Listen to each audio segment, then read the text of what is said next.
تیسرا پارہ سورۃ القلم آیت نمبر 34 اعوذ باللہ من الشیطان الرجیم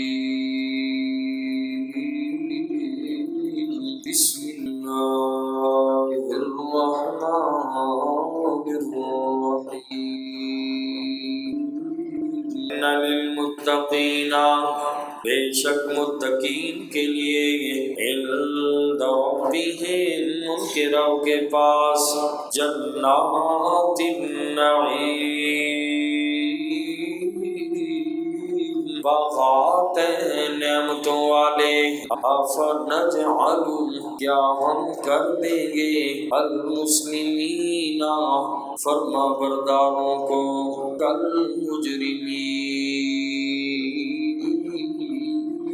مجرموں کی طرح ما لکم تمہیں کیا ہو گیا کیفا کیسے تحکمون تم فیصلے کرتے ہو۔ گزشتہ آیات مبارکہ میں باغ والوں کا اللہ نے ذکر فرمایا اور آج کی آیت مبارکہ میں اللہ نے متقین کا انجام ذکر کیا اور مشرکین کی خام خیالی کو اللہ نے بیان فرمایا۔ تو فرمایا متقی انسان قیامت کے دن نعمتوں والے باغ میں ہوں گے اور ایمان والے کے لیے دنیا نہیں ہے۔ اللہ نے اصل ایمان والوں کو آخرت میں نوازنا ہے۔ مشرکین دنیا کے مال و دولت پر غرور کرتے تھے اور دنیا کی مال و دولت کو کامیابی سمجھتے تھے، جیسا کہ ولید بن مغیرہ کے بارے میں آپ نے سنا۔ تو اللہ فرماتے ہیں تمہاری دنیا کی حالت سے 1000 گنا متقین کی حالت بہتر ہوگی، جن باغوں میں ہر قسم کی نعمتیں اللہ ایمان والوں کو دیں گے۔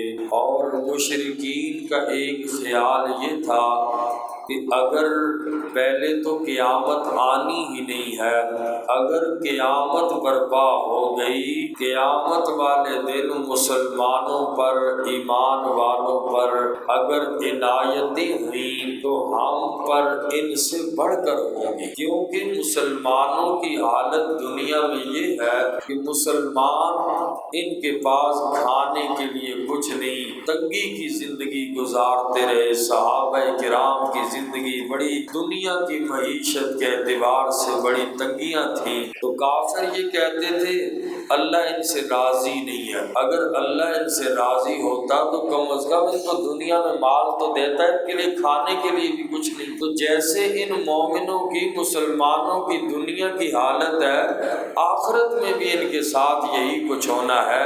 یہ کافروں کی خام خیالی تھی اور کہنے لگے ہماری حالت تو دنیا میں بھی اچھی ہے، مال ہے، دولت ہے، عیش و عشرت کی زندگی ہے، ہمارے یہاں بھی مزے ہیں اور آخرت میں بھی ہمارے مزے ہوں گے۔ اللہ فرماتے ہیں یہ کیسے ہو سکتا ہے؟ وفادار غلام اور مجرم باغی کبھی برابر نہیں ہو سکتے۔ یہ دنیا ہے، جو کرنا ہے کرو، اور اصل جو دار الجزا ہے وہ آخرت کے دن ہے۔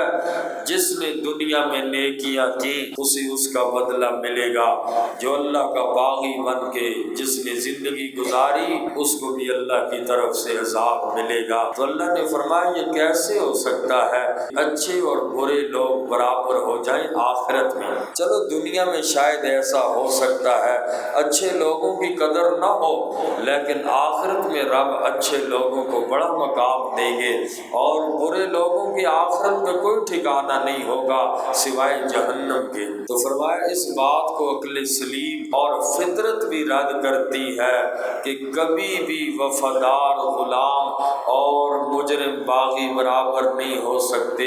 اے مکہ کے مشرکو تم کیسے فیصلے کرتے ہو؟ تمہیں کیا ہو گیا؟ کیا اس پر تمہارے پاس کوئی دلیل ہے؟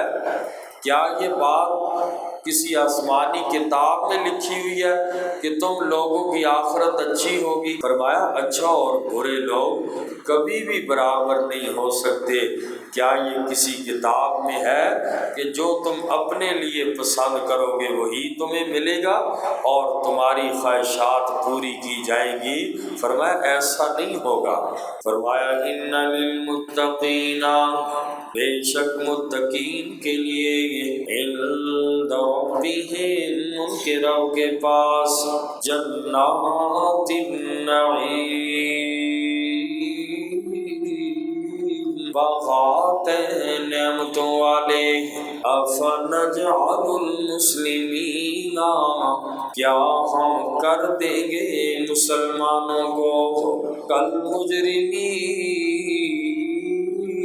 مجرموں کی طرح؟ ما لکم، تمہیں کیا ہو گیا؟ کیف تحکمون، کیسے تم فیصلے کرتے ہو؟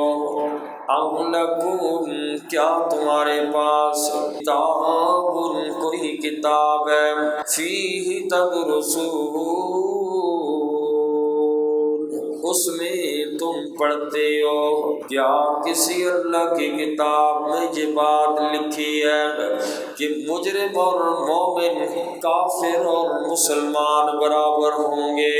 بتاؤ تو صحیح کون سی کتاب ہے تمہارے پاس؟ لکم، بے شک تمہارے لیے، فیہ، اس کتاب میں، لما، البتہ وہ چیز ہے، تحیرون، جو تم پسند کرتے ہو۔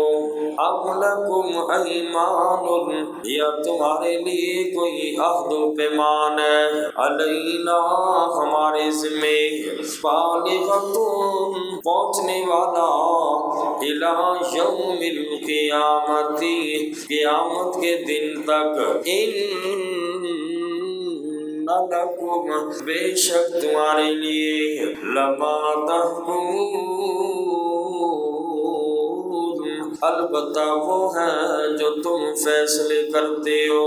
اللہ فرماتے کیا پھر، کیا ایسا ہے کہ اللہ پاک نے تمہارے لیے قیامت تک کوئی عہد و پیمان لیا ہے؟ تمہارے لیے وہی کچھ ہوگا جو تم فیصلے کرو گے۔ جیسے یہودیوں کا دعویٰ تھا جنت میں صرف یہودی لوگ جائیں گے، اللہ پاک نے فرمایا اس پر کوئی دلیل لے کر آؤ، ہاتھو